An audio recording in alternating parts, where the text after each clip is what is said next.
ये वीडियो हम बना रहे हैं स्पेशली एक्सरसाइजेस के लिए। पोस्ट ऑपरेटिव एक्सरसाइज, जो पेशेंट्स अपने नी की सर्जरी या नी रिप्लेसमेंट करवाते हैं उसके बाद किन एक्सरसाइजेस को उनको ध्यान रखना है, क्या एक्सरसाइज रेगुलर वे में करनी है। तो कई पेशेंट्स ने मुझे पूछा कि आप इसका वीडियो बना के हमारे पास डालें, तो इस वीडियो को हम शूट कर रहे हैं। हमारे नी की सबसे इंपॉर्टेंट जो मसल्स होती है वो होती है क्वाड्रिसेप्स मसल्स। ये जो नी के ऊपर वाली मसल है इसे हम क्वाड्रिसेप्स मसल्स कहते हैं, और आर्थराइटिस में यही मसल वीक होती है। हमारा मेन फोकस जो है वो इसी मसल्स को स्ट्रॉन्ग करने में लगाया जाता है। तो इसकी स्ट्रेंथनिंग के लिए जो सबसे पहली एक्सरसाइज है वो ये है कि आप अपने घुटने के नीचे कोई भी एक रोल बना के रख लें इसको इस तरीके से, ताकि आपका घुटना 20-30 डिग्री पे बैंड हो जाए, 20 से 30 डिग्री मुड़ जाए।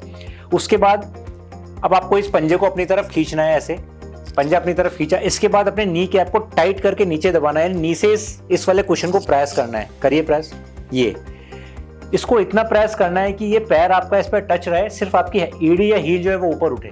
आपको इस पूरी थाई को ऐसे ऊपर नहीं उठाना है, ये थाई आपकी इसी पे टच रहेगी, इसको पुश करेगी और ये जो आपकी हील है ऊपर की तरफ एलिवेट होगी। ऐसा करके इसको होल्ड करके 10 सेकंड तक रखना है, 10 तक काउंट करना है। ऐसे झटके नहीं मारने, 10 तक उसको होल्ड करना बहुत जरूरी है। होल्ड करना है, फिर इसको नीचे रख देना है। ऐसे 15 से 20 रिपीटेशन आपको इस पैर में करने हैं, ऐसे ही 15 से 20 सेम रिपीटेशन आपको दूसरे पैर में करने हैं। तो ये तो हो गई पहली एक्सरसाइज। सेकंड होता क्या है कि जब आपके नी में आर्थराइटिस होता है तो बहुत सारे पेशेंट्स को टेंडेंसी होती है अपने घुटने को मोड़ के रखने के लिए, उसे हम बोलते हैं एफएफडी। तो उन पेशेंट्स में ऑपरेशन के बाद भी एफएफडी या फिक्स फ्लेक्शन डिफॉर्मिटी को वापस से करने की टेंडेंसी होती है।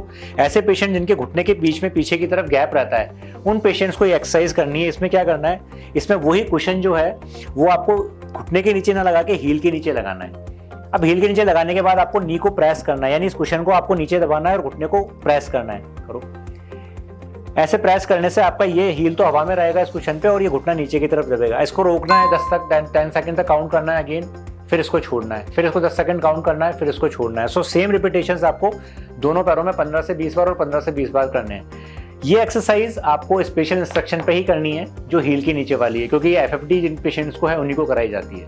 अभी तीसरी एक्सरसाइज है, ये भी अगेन क्वाड्रिसेप्स की मसल्स को या वीएमओ को स्ट्रेंथनिंग करने की एक्सरसाइज है, बट इसमें आपको अपने घुटने या हील के नीचे कुछ भी कुशन नहीं लगाना है। आप इसको बैठ के और लेट के दोनों तरीके से कर सकते हैं। ये आपका घुटना है, इसको आपको सिंपल रखना है। अब आपको नी को नीचे प्रेस करना है। जब प्रेस करेंगे तो आप देखेंगे नी कैप ऊपर की तरफ शिफ्ट होगी। करो, ये देखिए, वापस छोड़ो, फिर करो। तो ये नी कैप का मूवमेंट अपने आप आपको दिख रहा है कि ऊपर की तरफ पुल हो रही है। ऐसा ही इसको पुल करके रखना है, 10 सेकंड तक काउंट करना है, फिर इसको रिलीज करना है। सेम 15 से 20 रिपीटेशन इस पैर में और 15 से 20 रिपीटेशन दूसरे पैर में। अगेन ये क्वाड्रिसेप्स स्ट्रेंथनिंग की फोर्थ एक्सरसाइज है, इसको हम हाई सिटिंग में करते हैं, यानी बैठ के कॉर्नर पे बैठ के। तो इसमें आपको बैठ के कॉर्नर पे बैठना है, पैरों को फ्रीली हैंग करना है। आपकी पूरी थाई यहाँ पे सपोर्टेड रहनी चाहिए। ऐसा नहीं कि आप आगे हो, ऐसा नहीं कि आप ऐसे आगे फ्री हैंग करके बैठे, ये पूरी आपकी सपोर्टेड रहनी चाहिए। 90 डिग्री पे आपका पैर रहना चाहिए। नाउ अब आपको पंजे अपनी तरफ खींचने हैं और इस पैर को ऊपर उठाना है, ऐसे इसको बिल्कुल ऊपर तक लेके आना है और अगेन 10 तक होल्ड करना है। कई पेशेंट इसको ऐसे पूरा ऊपर उठा देते हैं, ये नहीं करना है। आपकी थाई ऊपर नहीं उठनी चाहिए, थाई आपकी इस पर टिकी रहनी चाहिए सपोर्ट पे, एंड आगे इस पैर को आपको हवा में रखना है। ऐसा करके इसको 10 तक होल्ड करना है और फिर इसको नीचे छोड़ना है वापस धीरे धीरे। सेम 15 से 20 रिपीटेशन इस पैर में और 15 से 20 रिपीटेशन इस पैर में करने हैं। कुछ स्पेसिफिक बारीकियां इस एक्सरसाइज की जो मैंने बताई, आपकी थाई ऊपर नहीं उठनी चाहिए और ये फ्री हैंग नहीं होनी चाहिए, तो ये आपको ध्यान रखना है। अभी जो 4 एक्सरसाइज हमने देखी वो थी क्वाड्रिसेप्स की स्ट्रेंथनिंग की एक्सरसाइज। हमारा एम क्या है, हमें पैर को पूरा सीधा भी करना है और पूरा बैंड भी करना है। अब हम स्टार्ट करेंगे फ्लेक्शन यानी बैंडिंग एक्सरसाइज। तो इसमें ये है पैसिव, यानी कोई आपको करा रहा है घर पे एक्सरसाइज। तो इसमें धीरे धीरे आपको इस पैर को इस तरीके से नी के नीचे सपोर्ट लगाना है और धीरे धीरे इसको मोड़ना है। इसको कभी भी झटके से एकदम से नहीं मोड़ना है, बिल्कुल स्लोली मोड़ना है। अगर आपको पेशेंट को पेन हो रहा है तो इसको फिर यहाँ पे होल्ड कर देना है 10 सेकंड के लिए, फिर थोड़ा सा इसको बढ़ाना है, फिर इसको होल्ड कर देना है, फिर इसको थोड़ा सा बढ़ाना है। तो इस तरीके से धीरे धीरे धीरे करके 3-4 वीक्स में इस पैर को हमें पूरा पीछे तक टच करना है। तो ये आपकी हो गई पैसिव फ्लेक्शन। ये फ्लेक्शन की दूसरी एक्सरसाइज है जिसमें पेशेंट को किसी के सहारे की जरूरत नहीं है, वो खुद अपने नी को बैंड कर सकते हैं। इसके लिए क्या करना है, एक आपको लंबा कोई कपड़ा लेना है, इस तरह का चुन्नी वगैरह, उसको इस तरीके से आपको हील पे अटकाना है। इसके बाद इसको क्रॉस करना है। क्रॉस करने के बाद पेशेंट को बोलना है इसको इस हाथ में पकड़ें और इसको इस हाथ में पकड़ें। ऐसा करने के बाद अब इनको नी को बैंड करना है। अब इसको खींचने को बोलेंगे अपन पेशेंट को, तो नी धीरे धीरे बैंड होगा। इसमें एक चीज़ ध्यान रखें कि आपकी हील हमेशा पूरा टाइम इस पर टच रहनी चाहिए बेड पे। ऐसा नहीं कि हील ऊपर उठ जाए, ये हील पूरा टच रहना चाहिए और धीरे धीरे इसको अपनी तरफ खींचना है। तो ये पेशेंट खुद अपने आप ही बिना किसी सहारे के अपने पैर को नी को बेंडिंग करने की एक्सरसाइज इस सिंपल से कपड़े के थ्रू कर सकता है। ये आपके नी बेंडिंग की तीसरी एक्सरसाइज है जो अगेन पेशेंट खुद अपने आप कर सकते हैं। इसमें क्या करना है, आपको दीवार के सारे बैठना है बिल्कुल चिपक के, आपके और कमर के बीच में कोई गैप नहीं रहना चाहिए। सो आपको आपकी बैक पूरी दीवार से टच होनी चाहिए, 100% टच होनी चाहिए। उसके बाद आप क्या कर सकते हैं, इस पैर को ऐसे मोड़ेंगे, आपका हाथ लाएंगे, आपके हाथ से इस तरह से हुक बनाना है, हुक बना के इसको पकड़ना है।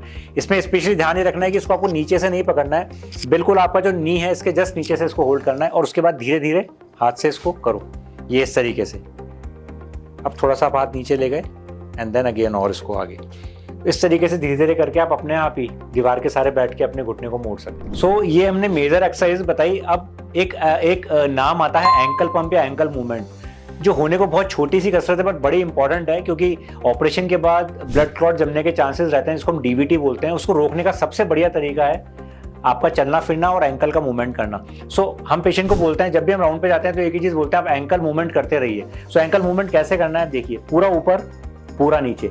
जब हम पेशेंट को बोलते हैं तो कई बार वो सिर्फ अपनी उंगलियों को चलाते हैं इस तरीके से, ये एंकल मूवमेंट नहीं है। एंकल मूवमेंट ये होता है इसमें आपका पूरा पंजा ऊपर नीचे जाए, क्योंकि अगर जब ये मूव करेगा तभी आपकी मसल्स में कॉन्ट्रैक्शन और रिलैक्सेशन होगा और आपका ब्लड सर्कुलेशन प्रॉपर बनेगा। नी बेंड करने का एक सबसे अच्छा तरीका क्या है, ग्रेविटी अपने आप आपके घुटनों को बेंड करेगी। उसका सबसे बेस्ट तरीका है आप अपने बेड के कॉर्नर पे या चेयर पे बैठ जाइए, बट आपके पैर फ्रीली हवा में हैंग होने चाहिए, जैसे आपको दिख रहा है बिल्कुल फ्रीली हैंग है। तो ये ग्रेविटी जो है वो अपने आपके पैरों को अपने आप ही 90 डिग्री मोड़ देगी, आपको कुछ करने की जरूरत ही नहीं है। लेकिन अगर आपको लंबे समय तक बैठना है तो फिर आपको पैरों के नीचे कुछ सपोर्ट रखना है, जैसे आप आगे हो जाओ, आगे इसको टिका के बैठना है ताकि पैरों में स्वेलिंग ना आए, क्योंकि अगर बहुत लंबे टाइम तक आप पैरों को फ्री हवा में हैंग करके बैठेंगे तो आपके पंजे सूज जाएंगे, एंकल स्वेलिंग हो जाएगी। तो अगर लंबे टाइम बैठना है तो नीचे सपोर्ट लगा के बैठें और बीच में कुछ कुछ टाइम के लिए बैठना है तो पैरों को फ्री हैंग करके बैठें ताकि आपके पैरों का 90 डिग्री मूवमेंट आ सके। Thank you.